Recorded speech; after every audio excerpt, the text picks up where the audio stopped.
मैं भारत को भारतीयता की मान्यता के आधार पर फिर से खड़ा करना चाहता हूं, उस काम में लगा हूं। 20 सूत्र लिखे हैं कि भोजन पचेगा तो क्या होगा और भोजन सड़ेगा तो क्या होगा। मैं सड़ने वाले हिस्से की बात कर लेता हूं। वो कहते हैं कि भोजन अगर सड़ना शुरू हुआ तो सबसे पहले गैस बनेगी, वायु बनेगी, वायु, और ये वायु आपकी जिंदगी हराम कर देगी। लेकिन आज के जो सूत्र हैं वो जिंदगी का फंक्शनल हिस्सा है। आप जानते हैं कि कोई भी सिद्धांत होता है उसका एक हाइपोथेसिस होता है और उसका एक फंक्शनल पार्ट होता है। तो आज से जो शुरू हो रहा है वो फंक्शनल पार्ट है। इस फंक्शनल पार्ट में सबसे पहला सूत्र बागभट्ट जी का। बागभट्ट जी के लिए उनके 7000 सूत्र सभी महत्व के हैं, सभी महत्व के। उन 7000 में से मैंने कुछ चुनकर निकाले हैं जो मुझे लगता है 2007 के हिसाब से बहुत महत्व के हैं। हो सकता है 3500 साल पहले कोई सूत्र बहुत महत्व के हों और अब 2007 में हमारी जीवन शैली के हिसाब से वो उतने महत्व के ना हो, क्योंकि बागभट्ट जी ने जिस जीवन शैली में रहते हुए वो सूत्र लिखे हैं वो ऋषि मुनियों की जीवन शैली है। आपकी जीवन शैली और ऋषि मुनियों की जीवन शैली में थोड़ा अंतर है। तो आपकी जीवन शैली के हिसाब से मैंने जो सूत्र निकाले और जिनको मैं महत्व का क्रम देता हूं उसमें सबसे पहला सूत्र, संस्कृत में वो कहते हैं कि पेट जिंदगी भर आपका अच्छा रहे, दुरुस्त रहे। इसका मतलब यह है कि आप जो कुछ भी खा रहे हैं उसका ठीक से आप पाचन करते रहे। वो कई बार ये लिखते हैं अपने सूत्रों में कि खाना महत्व का नहीं है, खाने को पचाना महत्व का है। आपने खाने को खाया ये इतना महत्व नहीं है, जिसको आपने खाया उसको पचाया ये ज्यादा महत्व का है। क्योंकि भोजन पचेगा तो रस बनेगा, उसी रस में से मांस, मज्जा, रक्त, मल, मूत्र, वीर्य, मेद ये सब बनेगा, अस्थियां बनेंगी और वही आपके शरीर के लिए आगे जीवन में काम आएंगी। तो खाया वो महत्व का, उससे भी ज्यादा महत्व का खाया हुआ पचाया। तो वो कहते हैं कि पेट हमेशा दुरुस्त रहे, माने पाचन क्रिया आपकी हमेशा अच्छे से चलती रहे। इसके लिए पहला सूत्र उन्होंने लिखा भोजनांते विषम वारी। ये पहला सूत्र मेरे हिसाब से, उनके हिसाब से नहीं, मेरे हिसाब। पहला सूत्र भोजनांते विषम वारी। इसका सीधा सा अर्थ है भोजन के अंत में पानी पीना विष पीने के बराबर है। सूत्र यह है भोजन अंते, भोजनांते। आप जानते हैं संस्कृत में मिला के कहने की परंपरा है। भोजन अंते माने भोजन के अंत में, भोजनांते विषम वारी। विष समझते हैं आप, जहर, जहर जैसा क्या है? पानी। भोजन के अंत में पानी जहर के जैसा है, विष के जैसा है। यह सूत्र है। अब इसको थोड़ा व्याख्यायित करता हूं ताकि समझ में आए। भोजन के अंत में पानी विष के जैसा है, ये बात वो कह रहे हैं। इसको समझना चाहिए कि क्या कह रहे हैं। सूत्र उतना ही है, समझने के लिए मैं आपको बहुत उदाहरण दूंगा ताकि आप जल्दी पता कर पाए। बागभट्ट जी ने एक सूत्र में यह कहा है कि हमारा जो शरीर है इसका जो मुख्य स्थान पेट है, इसमें एक स्थान होता है पेट के अंदर, नाभि, लेफ्ट साइड में, नाभि से थोड़ा ऊपर जहां मेरा हाथ रखा हुआ है, इस स्थान को कहते हैं जठर। संस्कृत में कहते हैं जठर, हिंदी में कहते हैं आमाशय। जठर, आमाशय, अंग्रेजी में चाहे तो एपिगैस्ट्रिकम। तो ये जो जठर स्थान है, बागभट्ट जी कहते हैं कि इसमें अग्नि प्रदीप्त होती है, उसी को कहते हैं जठराग्नि। जठर अग्नि, जठराग्नि।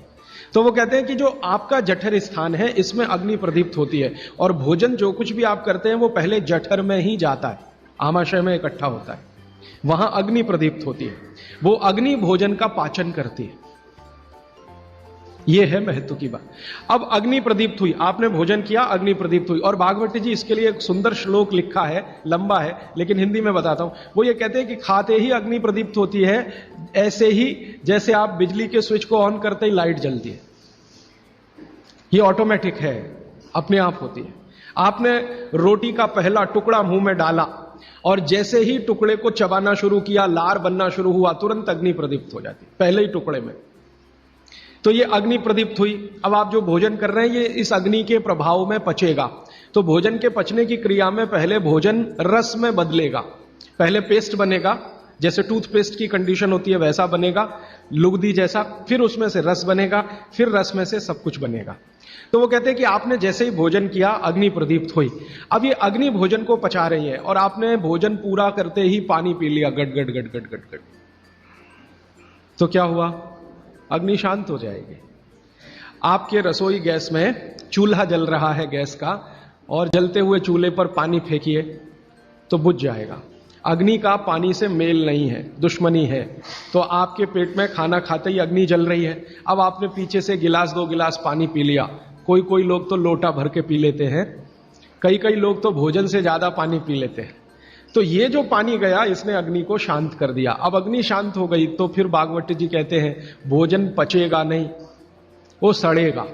अब उन्होंने 20 सूत्र लिखे हैं कि भोजन पचेगा तो क्या होगा और भोजन सड़ेगा तो क्या होगा। मैं सड़ने वाले हिस्से की बात कर लेता हूं। वो कहते हैं कि भोजन अगर सड़ना शुरू हुआ तो सबसे पहले गैस बनेगी, वायु बनेगी, वायु।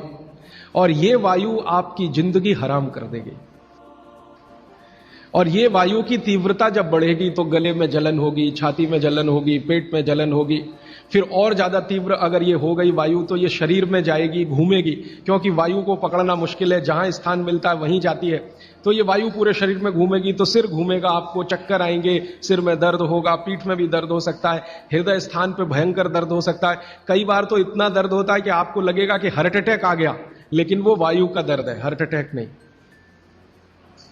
और ये जो वायु बनी भोजन के सड़ने से, इसी वायु में से भागवत जी ने सूची बनाई है कि 103 रोग पैदा होंगे।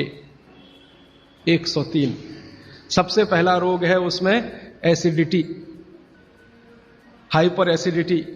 ज्यादा दिन अगर आपने ये चक्कर चलाया पानी पीने का तो अल्सर, पेप्टिक अल्सर, और ज्यादा दिन चक्कर चलाया तो बवासीर, मूलव्याध, भगंदर, ये सब रोगों की सूची है। और अंत का एक रोग है कैंसर, कर्क रोग। 103वें नंबर पर उन्होंने लिखा है कर्क रोग। माने एसिडिटी से शुरू होकर आप कैंसर तक की यात्रा कर सकते हैं। तो वो ये कह रहे हैं कि जिस काम से वायु पैदा हो और वो वायु आपके सड़े हुए भोजन में से निकले, और बाद में भागवती जी कहते हैं, वो भी बता देता हूं, वो दूर का सूत्र है लेकिन यहीं पे ले आता हूं उसको, कि आपका जो भोजन सड़ेगा, इसको ध्यान से सुनिएगा, तभी भोजन में से, भागवती जी के शब्द दूसरे हैं, मैं आज के शब्द इस्तेमाल कर रहा हूं, तभी कोलेस्ट्रॉल बनेगा। सड़े हुए भोजन का ही बाई प्रोडक्ट है कोलेस्ट्रॉल। अगर भोजन का पाचन हुआ तो कोलेस्ट्रॉल शून्य रहता है, वो कोलेस्ट्रॉल जो आपको हानि पहुंचाता है। आप जानते हैं शरीर में 2 तरह का कोलेस्ट्रॉल है, एक गुड और एक बैड। अच्छा कोलेस्ट्रॉल माने HDL, हाई डेंसिटी लिपोप्रोटीन। खराब कोलेस्ट्रॉल माने LDL और उसका छोटा भाई VLDL, very low density lipoprotein. तो भागवती जी कहते हैं कि ये जो खराब कोलेस्ट्रॉल है वो रक्त में तभी आता है जब भोजन पेट में सड़ता है। इसका माने जिनको कोलेस्ट्रॉल बढ़ रहा है या बढ़ा हुआ है वो ध्यान दें, उनको भोजन पच नहीं रहा, उनका भोजन सड़ रहा है। तो कोलेस्ट्रॉल बढ़ेगा तो हार्ट अटैक भी आएगा, कोलेस्ट्रॉल बढ़ेगा तो घुटने भी जड़ हो जाएंगे, सारी संधियां आपकी एकदम कड़क हो जाएंगी, आपको चलना फिरना मुश्किल हो जाएगा, 10 कदम चलना मुश्किल हो जाएगा। तो वो ये कहते हैं कि जब 103 बीमारियां एक छोटी गलती से आती हों तो वो गलती कभी करना नहीं, माने भोजन के बाद कभी पानी पीना नहीं। और एक 2 चीजें हैं इसी क्रम में कि किसके साथ क्या खाएं, किसके साथ क्या नहीं खाएं। घर में कभी भी आप कोई ऐसी चीज बनाएं जो तासीर में गर्म है, उसके साथ ठंडी चीज कोई ना हो। जैसे आजकल मैंने देखा है, हम गरम गरम खाना खा के आइसक्रीम जरूर खाते हैं, अपना सत्यानाश करते। और ये सत्यानाश कैसे होता है? कोई आपको शादी में बुलाता है इनविटेशन देके कि आइए और हमारे यहाँ गरम डिनर खा के आइसक्रीम खा के मर के जाइए, और एक नहीं खाइए, डबल खाइए। और मैंने तो पंजाब में ऐसे भी महान महान लोग देखे हैं कि आइसक्रीम में गरम रसगुल्ला डाल के खाते हैं। महामूर्ख लोग, पता नहीं कहां से आए। गरम गरम रसगुल्ला एकदम ठंडे आइसक्रीम में डाल के खाते। फिर पूछो भाई क्या कर रहे हो, तो कहते टेस्ट है जी। शरीर का देखना है कि नहीं, ये है कि टेस्ट का देखना है। तो आप कहीं भी डिनर में जाइए, मैं ये नहीं कहता डिनर में मजा, जरूर जाइए, लेकिन ध्यान रखिए कि अगर डिनर गरम गरम आपने खा लिया है तो ठंडी आइसक्रीम मत खाइए। और कई लोग पंजाब में ऐसे हैं, याद ही नहीं रखते, अभी चाय पी अभी आइसक्रीम खा ले। हाँ, उनको बिल्कुल 1 मिनट नहीं लगता। चाय पी के निकले, कहीं आइसक्रीम खा के आ गए, आइसक्रीम खा के आ गए, इधर चाय पी ली या इधर कॉफी पी ली।